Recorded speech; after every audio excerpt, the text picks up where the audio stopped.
Ketika Belarusia membuka perbatasan dengan Polandia sehingga terjadi migrasi manusia ke arah Polandia dari Belarusia, maka komentar Bosman, jago nih Putin. Kampret, kapan Indonesia punya pemimpin negara seperti Putin atau seperti Xi Jinping ketika mengelola negara dapat mengangkat Indonesia ke tingkat dunia. Ngimpi banget dah. Kita semua tahu ambisi Putin ambil Ukraina. Kita sudah rinci mengapa Putin mau menganeksasi Ukraina. Yang jadi pertanyaan selanjutnya adalah bagaimana cara Putin mengambil Ukraina. Tidak seluruh Ukraina, tidak sampai Kiev, hanya sebagian Ukraina. Maka Putin melakukan banyak manuver trisula yang menarik. Pertama, Belarusia yang merupakan negara perbatasan Rusia yang pemimpin Belarusia adalah sekutu Putin mulai bermain mengganggu Polandia. Belarus dibikin atau dikonflikkan dengan Polandia sehingga warga Belarusia hijrah migrasi keluar Belarusia ke Polandia. Tujuannya ya pastinya membuat tentara NATO dari Eropa Barat mau ke Ukraina jalan darat jadi nggak bisa. Mau masuk lewat Belarusia ya bakal tidak dikasih karena lagi konflik.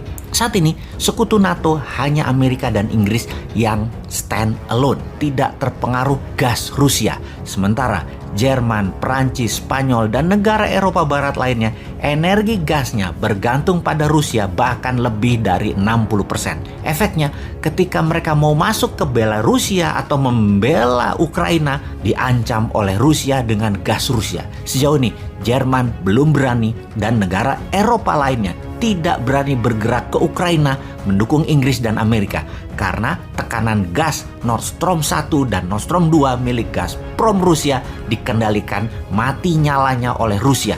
Eropa Barat jadi nggak berani bergerak mereka saat ini. Kapal selam Rusia sudah masuk ke Laut Baltik. Militer Rusia jaga di Laut Baltik. Kalau NATO mau masuk hanya bisa lewat udara dengan kapal induk yang ada di posisi Laut Atlantik.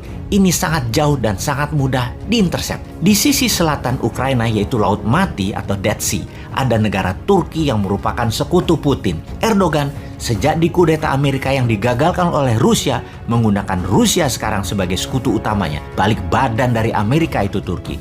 Jadi NATO menyerang Rusia atau Ukraina dari selatan, pasti Turki tidak akan kasih wilayah udaranya ke NATO. NATO hanya bisa masuk dari Gibraltar atau dari Italia yang pasti kejauhan. Dari Samudra Atlantik, dari Swedia atau dari Jerman juga nggak gampang. Ukraina saat ini sitting duck bagai bebek yang tinggal dieksekusi oleh Rusia. Sulit untuk menolong Ukraina. Strategi hebat Putin sulit dilawan. Ukraina mangsa lemah yang tidak ada yang bisa menolong dari cengkraman Rusia. Lewat udara sudah diblok di Polandia dan Belarusia. Eropa Barat ditekan melalui gas. Amerika Inggris hanya bisa serang dari Gibraltar atau dari utara Belarusia, dari Latvia. Jadi kesimpulan, lupakan NATO. Anda kalah strategi sama Putin.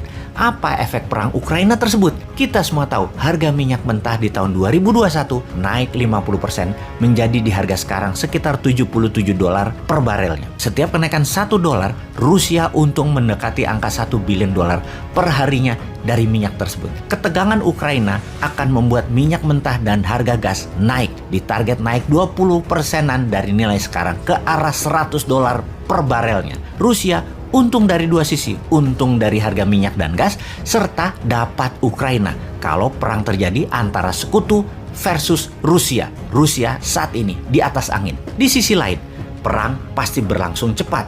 Rusia pasti tidak ambil Kiev, tapi mungkin sampai perbatasan Kiev. Lalu dunia akan resesi, slow down ekonominya ketika harga minyak ke $100 per barel. Slowdown ekonomi jadi berkepanjangan setelah COVID membuat manufaktur industri melambat. Ditambah perang Ukraina di ujung mata. Perang Ukraina akan berefek memukul ekonomi dalam negeri Tiongkok pastinya.